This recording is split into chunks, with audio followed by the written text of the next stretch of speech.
sejam muito bem-vindas ao meu canal. Vocês podem chamar de Lucy, Saeki, tanto faz. Hoje eu estou finalizando as Monster High no T604. Vou fazer a Cleo, a Laguna e a Agulha. Ignorem também se vocês ouvirem alguns sons de fundo, é porque tá chovendo aqui na minha cidade e então vai ficar um sonzinho de chuva, provavelmente. Eu estou começando pela Cleo, porque tentei pensar um pouquinho nos personagens que apareceram inicialmente, e a Cleo acredito que seja a terceira que aparece depois da Draculaura e da Claudine. Não sei se ela é realmente terceira, mas eu lembro que ela é terceira, e mesmo se não fosse, eu gosto muito da Cleo, então queria fazer ela primeiro. Admito que a roupa dela não foi minha favorita. Eu fiz 2 looks pra ela, um que é mais canônico por causa que a blusa é parecida com a da imagem de referência que eu tinha, mas eu não gostei desse primeiro look e eu gostei mais do segundo look. Só que vocês vão ver que o segundo look eu estou mudando a todo momento, eu mudo todo o look toda hora, porque eu não encontrava um que me agradasse. E bom, falando um pouquinho sobre a Cleo de Nile, ela é namorada do Dulce. O Dulce é um... eu acho que é... eu não esqueci o nome do monstro que ele é, mas ele é tipo uma medusa. Ele consegue fazer as pessoas transformarem em pedra. E a Cleo, ela é uma múmia. Ela é inclusive meio que uma Cleópatra, né? Tanto que o nome dela é Cleo, mas ela é meio que uma Cleópatra. E a família dela é extremamente rica. Eu já quero falar sobre a família dela porque eu me interesso muito pela parte da relação familiar que ela tem. Ela tem muita inveja da irmã, mas não é só inveja, ela se sente inferior à irmã dela. Porque realmente a irmã dela é sempre muito incrível, muito perfeita, muito tudo, e provoca muito a Cleo. Tanto que os pais, pelo que dá a entender, preferem mais a irmã dela do que a própria Cleo. E isso faz com que ela sempre tente ser a melhor, sempre tente estar no topo, pra talvez ganhar um pouquinho da atenção dos pais e também ser reconhecida. E acaba que às vezes não funciona, pela maior parte não funciona, mas ela também nota uma coisa muito importante, que é, ela não precisa desse reconhecimento pra ser amada, pra ter amigos, ela não precisa disso. E ela descobre isso, ela pode se aproximar mais das outras principais, e ela consegue se sentir melhor. Na primeira parte, né, o primeiro volume de episódios de Monster High, a Cleo é sempre muito egocêntrica. Ela continua um pouquinho assim, mas ela é sempre muito egocêntrica, muito vilã mesmo do desenho, mas também é amiga das monstrinhas. Só que no segundo livro mesmo que ela começa a ser mais amiga ainda, que ela começa a ter mais proximidade, ela começa a se sentir mais confortável com elas. O que é muito legal de se ver. E tem muitos momentos que a Cleo, ela tem essa parte meio egocêntrica do tipo, eu sou a Cleo e você não é nada. E ela tá certa, porque realmente ela é a Cleo de Nile, gente. Ela é incrível, ela é tudo.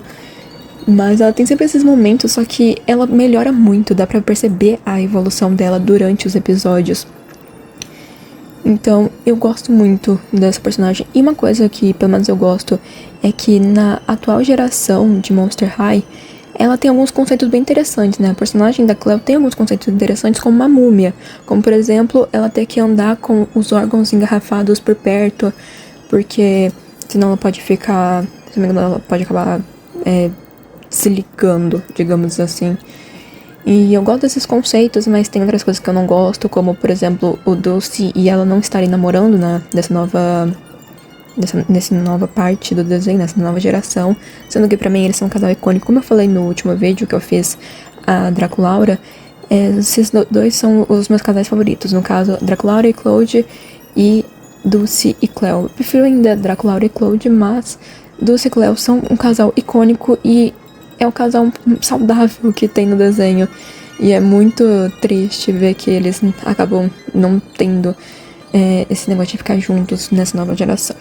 Mas, voltando pra geração 1, que é a que eu tô falando em todos os vídeos, a Cleo, ela, no início, é apresentá-la como uma personagem realmente que quer atenção a todo momento, que ela quer ser o centro, que ela quer os holofotes, tanto que ela tenta até mesmo prejudicar as amigas se isso beneficiar ela. Então ela tenta prejudicar a Claudine para que ela vença alguns concursos, 2 concursos específicos, e só que daí ela não consegue fazer isso e acaba só sendo ela prejudicada porque ela não consegue vencer. E a Agulha, ela é amiga, a melhor amiga, assim, da Cleo, nesse início do desenho. A Agulha e a Cleo sempre estão juntas e é como se a Cleo tivesse adotado a Agulha, mas, tipo, é adotado do tipo, uma extrovertida adotar uma introvertida, sabe? É isso que eu quero dizer. E, bom, ela tem muitos momentos, a Cleo tem muitos momentos onde ela acaba prejudicando a Agulha. Em um episódio específico, eles estão tendo basicamente um concurso de projetos de ciência. A Agulha fez algo incrível, mas a Cleo roubou o projeto da Agulha e a Agulha aceitou, obviamente. E daí acabou que a Cleo venceu, mas também ela se prejudica depois, só que sempre tem esses negócios. Só que tem uma coisa que eu gosto bastante, que eu acho que é no livro 2, que a Cleo descobre que a Agulha gosta de uma banda específica e junto com as outras protagonistas, né, as outras monstrinhas, elas se juntam pra poder entregar, acho que, eu não me lembro se era tipo um ingresso ou se era um livro pra ela, porque era algo que ela gostava muito. Eu não lembro na verdade se era uma banda, se era eu acho que era uma banda mesmo. Eu acredito que seja uma banda, então eu vou falar que foi uma banda. Mas pode ser outra coisa, mas tipo, teve essa cena em específico. Eu só não lembro se era uma banda ou um livro de quadrinhos, sabe? De uma HQ com personagens fictícios. Isso mostra como a Cleo vai evoluindo com o passar do desenho, com o passar dos episódios. Como ela realmente vai deixando de ser muito escrota com as amigas, principalmente a Agulha, que sempre tá com ela, sempre ajuda ela. E é sempre uma amiga muito leal. E começa a realmente gostar delas e apreciar a presença de cada uma. Não querer prejudicar elas ou coisa do tipo. Então eu gosto bastante dessa evolução da personagem. E é um personagem bem legal. Tanto que tem até um áudio que ficou famoso no TikTok, onde era a Cleo conversando com alguns guardas, onde basicamente ela fala quem é você, porque ele pergunta quem é ela e tal, se ela pode entrar no lugar, e ela faz isso e depois ameaça o cara e ele fica todo tremendo. Uma coisa bem icônica, eu gosto bastante dessa cena. Inclusive é do filme 13 Desejos, pelo que eu me lembro. E é bem engraçado. Inclusive, esse filme, pra mim, é o meu favorito também por causa do design das personagens. É muito interessante ver elas com designs diferentes e muito bonitas, inclusive. Nossa, é muito, muito bonito o desenho e os estilos. Se vocês forem assistir algum filme de Monster High, assistam 13 Desejos. Eu adoro muito. E também adoro a Gigi, que é o gênio da lâmpada. E acredito que sobre a Cloud Nile é isso principal sobre ela. Sobre família, amigos e evolução da personagem, é mais isso. E bom, linda, maravilhosa, não tem muito o que falar. Só elogios pra essa personagem. Conseguiram fazer uma personagem muito boa e bem complexa também. Então, gostei. Agora, sobre assim que eu estou fazendo, vocês podem notar que eu estou tentando montar vários looks nessa segunda versão, nenhum tá dando certo. E eu até tentei colocar esse daqui com uma saia, mas daí eu fiquei, gente, essa saia não tá combinando. Essa saia tá muito mais algo de gente normal, ao invés de uma pessoa super chique como a Cleo.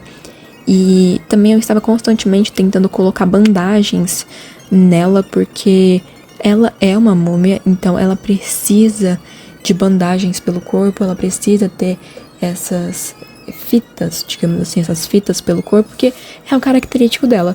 A segunda versão é meio que a minha visão da personagem e a forma que eu faria ela fora do canônico, tipo assim, fora das roupas que já tem no próprio desenho, nos livros de Monster High. Então eu fiz essa parte mesmo como a minha visão pessoal da personagem, como eu sempre faço. Geralmente quando eu não faço algo seguindo a minha visão, eu vou e crio outro look pra tentar fazer algo assim. Então foi bem complicado conseguir fazer, mas acredito que eu tenha dado certo. E eu não fugi do canônico na questão de esquecer que ela é uma Cleópatra, né? Que ela é tipo uma múmia. Eu digo múmia, mas ela é mais uma Cleópatra mesmo. Só que eu acho que múmia é mais fácil por causa das bandagens. Inclusive, essa bandagem específica da perna é o que eu mais queria colocar, só que tava bugando com a saia. E depois eu nem percebi que eu tinha mudado a saia e não tentei de novo, mas enfim. Foi o que deu pra fazer. E eu gostei muito dessa segunda versão. Em comparação à primeira versão, que eu odiei, essa segunda eu amei, eu fiquei apaixonada. Achei que ficou muito linda e ainda por cima captou a essência dela de ser uma personagem extremamente chique, extremamente extravagante e de, né, querer sempre do bom e do melhor. Inclusive materialista como um traço dela, já que ela sempre conta vantagens sobre as posses. Eu fui lendo a descrição de cada traço e contar vantagem de cada item que ela tem é o que ela mais faz. No primeiro livro, por exemplo, ela tem, acredito que em 2 momentos diferentes do livro, onde ela possui itens que ou ela gastou muito dinheiro pra comprar, ou é alguma coisa de herança mesmo, mas que também é caro ou inestimável. Então, não tinha como não colocar como materialista, já que ela sempre conta vantagem nessas questões. Mas, enfim. E a prática leva à perfeição é um ponto interessante, porque volta porque eu falei no início sobre a família da Cleo, que ela sempre quer mostrar que ela pode, que ela consegue, que ela é tão boa quanto a irmã. Então, prática leva à perfeição por causa disso. Esse traço é só por ela sempre querer mostrar que ela consegue, e não só a irmã dela que consegue. Ah, e um detalhe importante, essas estrelinhas no cabelo dela nessa segunda versão é mais pra representar como se tivesse várias coisas, vários itens, vários frufrus no cabelo dela. É que eu não tenho muitos itens pro cabelo, na questão, tipo assim, de tiaras, coroas ou coisa do tipo. Então, como eu não tenho isso, eu tive que usar o que eu tinha. E eu acho que se a gente pensar de uma forma meio fantasiosa, funciona, dá certo. E agora indo para a Laguna. Eu gosto muito da Laguna. Eu sempre falo que eu gosto muito dos personagens, mas eu não tô mentindo, gente. Eu gosto muito de todos os personagens. Enfim, ela é um monstro marinho. Ela é meio que a filha de um monstro marinho com uma ninfa, pelo que eu me lembro. E eu tentei fazer algo bem parecido com o monstro marinho mesmo. Acho que a Laguna e a Gullia foram os personagens que no rosto eu foquei muito nelas como uma representação mesmo do monstro que elas são. Então eu achei que a Laguna tá bem parecida com realmente um monstro marinho e a Gullia também tá parecida com um zumbi. Enfim, focando agora na Laguna. A Laguna, ela tem uma questão importante. Existem 2 tipos de água, no caso de monstros marinhos. Tem o de água doce e de água salgada. A Laguna, ela é um monstro marinho de água salgada.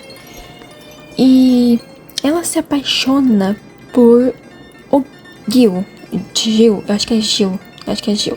O Gil, que é de água doce. Ele é um monstro marinho também de água doce. Só que esses monstros de águas diferentes têm muitos conflitos. Principalmente o de água doce, pelo menos durante o desenho, aparece muito mais vezes onde o Gil e a família dele têm conflitos com a Laguna do que o contrário. Mas também pode acontecer ao contrário, porque eles realmente não se dão muito bem. Então o principal conflito mesmo da Laguna é por ela ser um monstro de água salgada e ela se apaixonar por alguém de água doce. E o relacionamento deles não é nem um pouquinho saudável. Eu já comentei sobre isso no último vídeo, mas o relacionamento deles é muito problemático, porque é sempre a Laguna tentando de fazer de tudo pro Gil ficar feliz, e ele tendo medo do julgamento, ele tendo medo das coisas, ele tendo medo de tudo, sabe? Enquanto ela se esforça muito pra se manter, pra se tornar algo que funcione no mundo do Gil. Tanto que, voltamos para os 13 desejos, a Laguna, ela pede para que a Rowling deseje que ela consiga ter um relacionamento tranquilo com o Gil, onde os pais do Gil não vão botar pressão nele e que ela vai conseguir namorar com ele tranquilamente. e ela se torna um monstro de água doce. O que é muito complicado, porque é só ela tentando se adaptar ao mundo dele, mas ele nunca tenta se adaptar ao mundo dela, e ele fica meio desconfortável com ela fazendo isso, mas ele nunca faz nada pra realmente ajudar ela ou pra defender ela. Então, é por esses motivos que eu não gosto nem um pouquinho do relacionamento desses dois. E é o casal que eu mais desgosto de todo Monster High. Agora um pouquinho mais sobre a Laguna, fora do relacionamento dela. Não tem muito o que falar, só que ela ama também animais marinhos, ela sente muita dó deles. Por exemplo, quando eles estavam tendo uma aula de, acho que é ciência, não é tipo ciências, mas seria tipo ciências no nosso mundo humano. Tinha vários sapinhos que estavam presos e junto com a ajuda da Frank, a Laguna, ela consegue libertar esses sapos, porque ela realmente sente muita dó deles e ela acaba se identificando. E ela até fala algumas coisas como, tipo, a nossa pele é verde igual, nosso coração bate igual. Então fica bem claro que ela tem essa proteção gigante com animais marinhos. Mas, se eu não me engano, ela não é vegetariana como a Draculaura, mas ela tem esse carinho por animais aquáticos. Esse é um dos motivos, inclusive, que eu coloquei ela como filha do oceano e adora o ar livre, porque eu acho que, como não existe um amante dos animais no geral, tem que se limitar a esses dois. E essa foi a Laguna que eu pensei mesmo, e o que eu percebi vendo também os episódios, porque depois que eu fiz o vídeo de eu fazendo a Claudinha, a Draculaura, eu fui assistir de novo o Monster High, porque eu gosto de assistir os negócios, então eu fui reassistir. E daí eu vi algumas coisas sobre a Laguna, então achei que combinou bastante. E eu sinto que ela ficou bem bonita, bem bonita mesmo. Bom, agora focando na agulha, que é o que eu estou fazendo agora. Eu gostei muito, a minha dificuldade com a agulha foi apenas o cabelo dela, porque o cabelo dela é azul. E vocês que assistem vídeos de The Sims e devem jogar também The Sims, sabem muito bem que cabelos azuis não existem, não funcionam. Porque tem aquele azul que é um azul bem escuro e bem fluorescente, mas também tem um azul que é mais ciano, que foi a que eu tive que colocar na agulha. Só que o dela é um azul clarinho, mas não tem esse cabelo. Eu não sei porquê, mas eu sinto que tem poucas cores pra cabelo. Tem muito mais cores pra cabelo castanhos, preto e ruivos, não, loiros, e poucos pra cabelos coloridos. Mas bom, tentei dar o meu melhor e acho que ela ficou bonitinha. De todas foi a que eu achei mais bonita, né? Dessas três. Sempre tem alguma que eu fiz que eu achei a mais bonita de todas, e pra mim foi a agulha. Agora, focando na personagem, no desenho, a agulha, ela é um zumbi. E o zumbi que é apresentado pra gente são seres irracionais, que realmente eles só ficam andando, eles não conseguem falar, só soltam algumas coisas que não dá pra entender direito. Algumas pessoas podem entender, alguns monstros, né, podem entender, mas quem tá assistindo nunca vai entender, porque é só tipo uns grunhidos que eles fazem, então não dá pra entender. Mas a agulha, mesmo que pareça que os zumbis são muito irracionais e que eles não conseguem fazer nada, e realmente alguns são meio assim, eles seguem muito mais as emoções do que a racionalidade, a agulha, ao contrário disso, é totalmente racional e ela pensa de uma forma lógica que é melhor que todas as outras monstrinhas do sexteto principal. Ela realmente cria vários experimentos muito bons, como ela que fez a construção de ciências que a Cleo vence na primeira temporada, vamos chamar assim.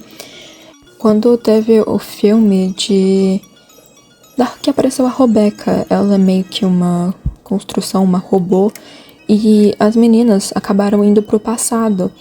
Então quem ajudou a reconstruírem a máquina de voltar no tempo foi a agulha. Se não fosse por ela, elas não teriam conseguido voltar no tempo.